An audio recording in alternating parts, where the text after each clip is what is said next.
if they don't spend it, then they lose it. So push forward and make them know that they can use it. Thanks, Tracy. Thanks. And let's be clear on the amount of money that we get. It's not 50. It's 52.9, isn't it? Something. Yeah. 53,780. 53,784. 84. There we go. That's close enough. Each county gets that, Jane?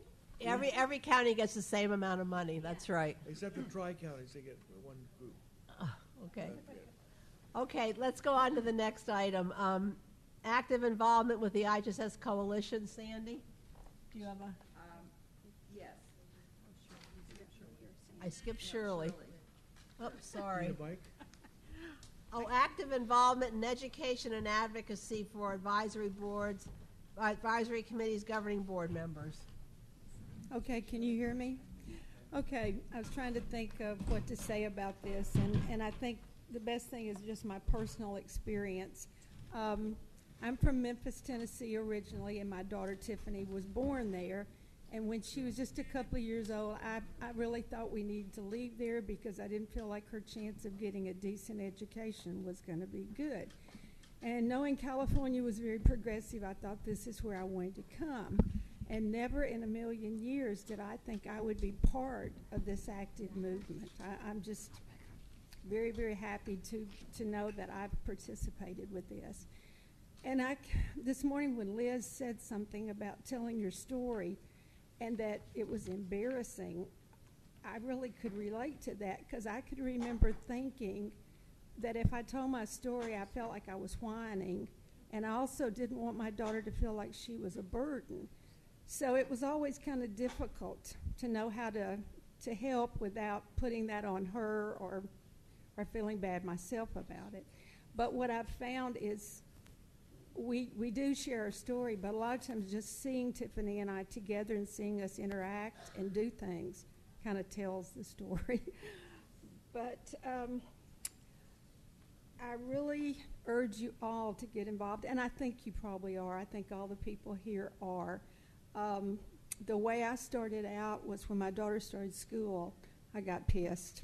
I couldn't stand the school system, and I think it was John Stansberry said that you get this fire in your belly, and I've had it for 30 years. I don't know if it'll ever die, but we've made friends throughout the state because of our involvement. This past year, I got Christmas cards from people I honestly can't even remember. And one lady called me. It was a sister of a lady that had passed away and said my name was in her phone book and she wanted me to know. And it's like we've met so many people and my memory is just not that great. I don't feel bad about it. But it's so worthwhile. You really do gain a lot out of it yourself, too. You can really feel good knowing that you've contributed. But I believe I am talking to people who understand what I'm saying and just let it be your passion and go with it. And your task is to get that same fire in the belly into the rest of your advisory committee members, to get them to join you in the battle. The next item is the active involvement with the coalition. I'm going to talk about this to working with partners and developing new partnerships all in one spiel. What I want to say is, as you all know, we are facing probably the most difficult time ever for IHSS issues. This budget is worse than ever before. And it's very important that we are aware of the coalition, participate in the phone calls, be connected through the CICA website and other websites to know what's happening, to help strategize, to help develop the most effective strategy we've ever had and implement it, whatever that turns out to be.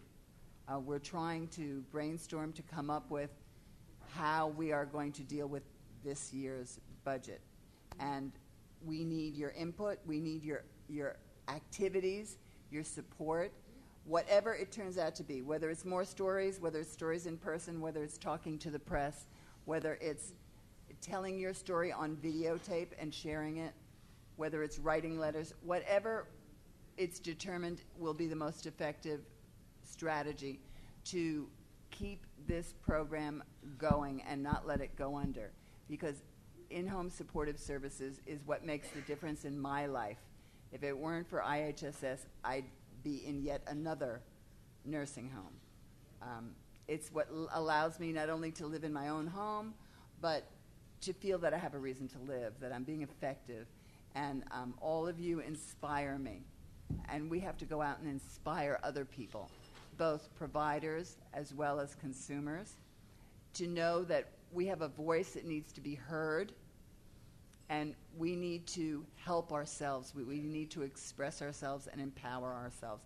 And we have to do that with developing new partnerships, whether it's with an organization or bringing in new people that come to our meetings, our advisory committee meetings or our public authority meetings, and express themselves and perhaps give us that idea that, gee, we haven't thought of that yet. Why don't we try that one?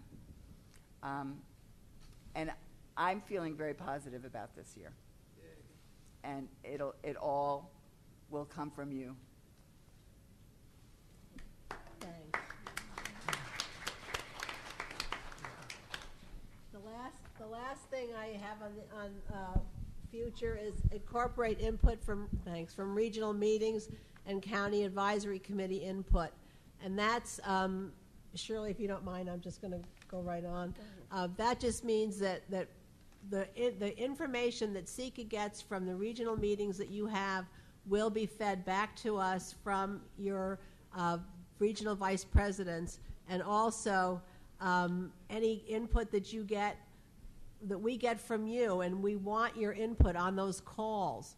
Let us know what's going on, what ideas you have, and we can at the CICA level put that into our long-term, short-term, and long-term goals. Okay, the last thing I have. Go ahead, Herb. Janie, I just want to say one thing. Each one of you comes from an area. Each one of you has a representative in the state assembly. Each one of you has a state senator. Make your face known to your elected officials. Let them put a face on who you are. Don't let some interfacing government agency stand in your way. Go directly to that senator and let them know, I'm IHSS and I need your help. And I expect it and I demand it. And I pay my taxes, and don't forget about me. We don't want to be thrown under the wheel of the bus. We don't want to be left behind. That's all I have to say. Each one of you, when you go home, go make sure you know who your representatives are and talk to them. They can't keep you away, or their staff. Thanks, Herb. Before I go on to the next item, I'd like to take, if there are any questions or comments that anybody would like to make. Lily Beth, and okay, and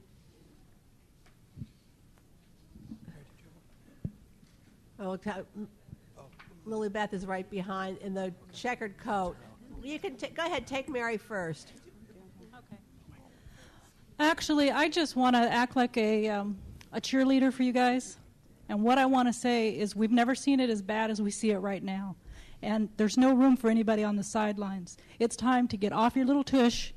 Whether you're in a chair or not, you need to get busy with helping out. Because if we don't act now,